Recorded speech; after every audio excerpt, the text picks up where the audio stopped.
জানেন কি, আজ যে কুনাফা এত জনপ্রিয় ডেজার্ট, একসময় এটা তৈরি করা হয়েছিল রাজাদের জন্য। মধ্যপ্রাচ্যের এই বিখ্যাত মিষ্টির নাম কুনাফা।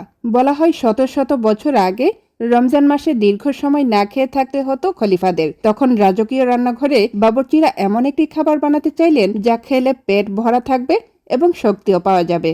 সেখান থেকেই তৈরি হয় কুনাফা। আর আজ সেই ঐতিহ্যবাহী কুনাফাই আমি বানাচ্ছি আমার রান্নাঘরে। প্রথমে 1/3 কাপ চিনি ব্লেন্ড করে পাউডার করে নিয়েছি। তারপর একটি বাটিতে 1 প্যাকেট লাচ্ছা সামের 2/3 নিয়ে সেখানে সুগার পাউডার এবং 1/3 কাপ ঘি ভালো করে মাখিয়ে নিয়েছি। এখন একটি মোল্ডে সেমাইয়ের মিশ্রণটিকে একটি বাটির শেপ দিয়ে সেট করে নিয়েছি। অন্য একটি পাতিলে 1/2 লিটার দুধ, 1/2 কাপ সুজি এবং 1/3 কাপ চিনি ভালো করে মিশিয়ে চুলায় জাল করে নিচ্ছি, কারণ আমি আজকে একটু অন্যরকম ভাবে কুনাফাটা তৈরি করব। সামান্য একটু কেওড়া জল দিয়েছি আর সুজিটা যখন হয়ে এসেছে তখন বানিয়ে রাখা শ্যামের বাটির মধ্যে সুজির মিশ্রণটা ঢেলে দিয়েছি। সাধারণত ভেতরে নরম চিজি ক্রিম বা কর্নফ্লাওয়ার এবং দুধের মিশ্রণ দেওয়া হয়, কিন্তু আমি আজকে সুজির মিশ্রণ দিয়েছি। এখন উপরে আরো কিছু সেমাই দিয়ে দিচ্ছি। আর এই সেমাইগুলো আমি আগে আলাদা করে রেখেছিলাম। এই সেমাইতে কিন্তু সুগার পাউডার বা ঘি মেশানো নেই। কেন এটাতে মিশাইনি সেটা একটু পরেই বুঝতে পারবেন। উপর দিকটা ভালো করে সমান করে দিয়ে এখন চুলায় বেক করে নেব। ওইদিকে চুলায় বড় একটি পাতিল বসিয়ে আগেই 10 মিনিট প্রিহিট করে রেখেছিলাম। বড় পাতিলে একটি স্ট্যান্ডের মধ্যে বসিয়ে ঢাকনা দিয়ে দেব। ঢাকনার যে ছিদ্রটা আছে সেটাও কিন্তু বন্ধ করে দিব।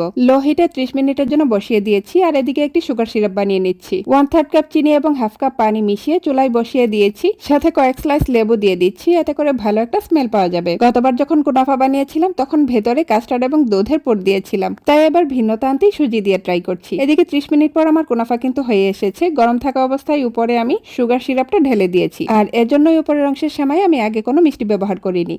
ঠান্ডা হওয়ার পর আনমোল্ড করে নিয়েছি। উপরে পেস্তা বাদাম দিয়ে ডেকোরেশন করে নিয়েছি। সময়ের সাথে সাথে এই রাজকীয় ডেজার্ট ছড়িয়ে পড়ে পুরো মধ্যপ্রাচ্যে। তুরস্ক, ফিলিস্তিন, লেবানন, সিরিয়া, প্রতিটি জায়গায় কুনাফার আলাদা স্টাইল তৈরি হয়েছে।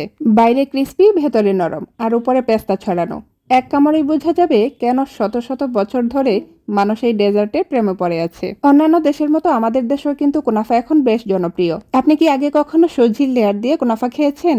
না খেয়ে থাকলে একবার ট্রাই করেই দেখুন। আর আরব দেশগুলোতে সাধারণত ডেজার্টের সাথে মধু স্প্রেড করে পরিবেশন করা হয়। প্রথমবার যখন কুনাফা বানাই তখন ইউটিউবের সহযোগিতা নিয়েছিলাম, আর এবার সেই অভিজ্ঞতা থেকে নিজস্ব কিছু টেকনিক ফলো করেছি। আশা করছি পুরো ভিডিওটি আপনাদের ভালো লেগেছে। যদি ভালো লেগে থাকে লাইক, কমেন্ট এবং শেয়ার দিয়ে আমাকে উৎসাহ দিবেন। আর নতুন নতুন রেসিপি পেতে ট্রাই বাইটস এন্ড টিপসের সাথেই থাকবেন। আজ এই পর্যন্তই। আল্লাহ হাফেজ।